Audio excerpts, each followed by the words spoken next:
Go ahead. Well, obviously we've increased the depth of the hole that we jumped into a couple of weeks back, and it's been frustrating. It's challenging. It's taking everything that me and my staff and the team can do to figure a way to turn this thing around and play the basketball that we think we're capable of playing. It's kind of ironic that we're 1-5, because if you look at conference games statistics, you know, we're third in the league in field goal percentage. We're right there, just a couple of thousandths of a points away from being the best defensive team in the league in terms of field goal percentage. We're second in the league in rebounding. Our turnovers bother us, but we're only averaging 13.5 a game. So there's a lot of statistics that would lead people to believe that, you know, we're a pretty good basketball team, and we are. You know, we just haven't found a way to put W's up, and that's the biggest challenge for this team, and it's probably the most challenging season in my 30-plus years of coaching, is to turn this thing around this weekend. Eastern's coming in here after dropping 2 home games last weekend, so I'm sure they're feeling the same type of, you know, noose around their neck. But the good news is, I guess, is we've played 5 games and there's 10 to go, so there's still time to make a run. If we can do what we plan on doing this weekend, then you know, we can be right back in the middle of the conference standings. So our goal, as always, is first and foremost to play well enough over the course of the Big Sky season to get into the postseason tournament, because 3 teams don't, and so that's the mission. Now, last year, one of your best weekends of the season came in Reed Gym. Do you guys look back at that? Will they remember that? I think so. You know, these kids that are seniors that have been with me have never lost a game in Reed Gym. You know, I hate to put that you know, monkey on their back, but you know, we've played a number of games, November, exhibition, conference games last year, and Reed Gym has always been a friendly atmosphere for us. Probably the biggest reason we don't play all of our games at Reed is because Holt's more fan friendly. You know, the parking, the seating, the viewing angles, concessions, and everything is just it's a better Division I atmosphere. But you know, Reed is like Portland State and Sac State. It's cozy, and you can feel good playing basketball in there. I remember talking to you after the Sac State game, and you were just kind of like, we can't put our finger on what's going wrong. Is it something new each game? It is. It moves around on us. Yeah. You know, it's like a virus that you can't trap. You know, it's turnovers one night, it's field goal percentage one night, but over the long haul, the 6 games we've played in the league, you know, we're shooting over 45%, which again is the 3rd best in the league. We are the best offensive rebounding team in the league. You know, we're one of the best defensive teams in the league. You know, one night it's free throws, untimely missed free throws. One night it's just a few too many turnovers. You know, but the games that we have shot the ball well, typically we've won. Saturday night's an exception. We shot 50% for the game, 48% from 3, and so something else jumps up and bites us. Do you try to adjust your pregame routine at all to accommodate for the slow starts, or try to change that trend? Well, we're looking at maybe some lineup changes. That'll be a decision we make a little bit later on this week to see if we can stir the pot a little bit. Maybe try something different offensively, you know, this week.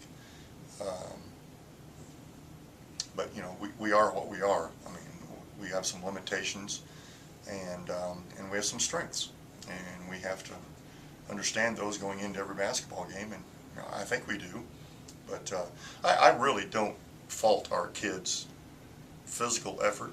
You know, the last 2 games in Northern Colorado and against Weber, we've played very hard, and we've played a long time. You know, there was a lot of minutes of basketball played by some kids on Saturday night.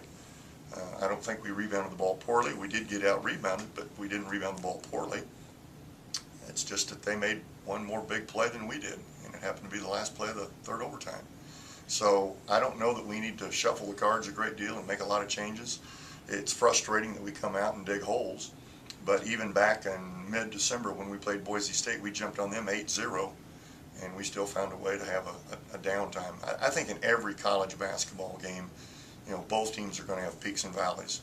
It just seems that we always start out slow before we really start playing good basketball. How are Amaro and Broderick holding up after all the minutes they had to play on Saturday? Well, we took Sunday off. Yesterday we went 90 minutes. Today we'll get back into a full 2-hour practice. Same thing tomorrow. But we are being cautious because we haven't experienced this Friday, Saturday back-to-back 2 games in 26 hours. And Eastern has to do it as well, and so does Portland State. So it's not a disadvantage. It's just something new for us to deal with. So we don't want to wear our guys down to the point in practices this week. And typically I don't, but this time of the season, usually about an hour and a half on the practice courts as long as we're going to go, because there are some tired bodies out there that the season's starting to take a toll on. And I think Demetrius Monroe's the first one to look at. I mean, he's lost 10 pounds and he's played a lot of minutes, and his body is not as durable as Amaro Morgan and Broderick Gilchrist and some of the other guys that have played a lot of minutes. So we have to go into every week understanding the time of the year and the depth we have at certain positions and the durability we have with certain players, and make sure we're not beating ourselves up in practice and then losing games because of that. You talked about Eastern. They're a desperate team too. Can you just talk about the matchup on Friday? Well, Eastern's coming in with some veteran kids that have been around the league for a while, and then they're also playing some freshmen, quite a bit of minutes, and getting very productive minutes out of those kids.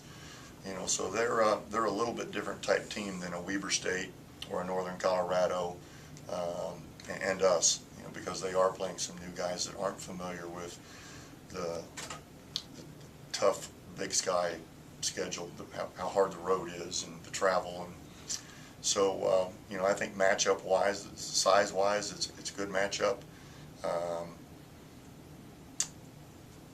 What we're going to do defensively, I'm sure they've seen at this point in the season what they're going to do defensively. We've seen, so again, it's that time of year where, players just have to make plays. We didn't get to run much offense Saturday night in those 55 minutes because Weber knew what we were going to do. They took a lot of it away from us. Weber didn't get to run much offense because we knew what they were going to do and who was going to do it. It just came down to which player could make the play and be better. A lot of times one-on-one. Weber didn't have a lot of assists. There were a lot of one-on-one plays in that game. And I think that's what we're going to see throughout the league down the stretch, is just big-time plays. The best 2 or 3 players on each team stepping up and finishing games. And I foresee a lot of very close games in these last 5 weeks.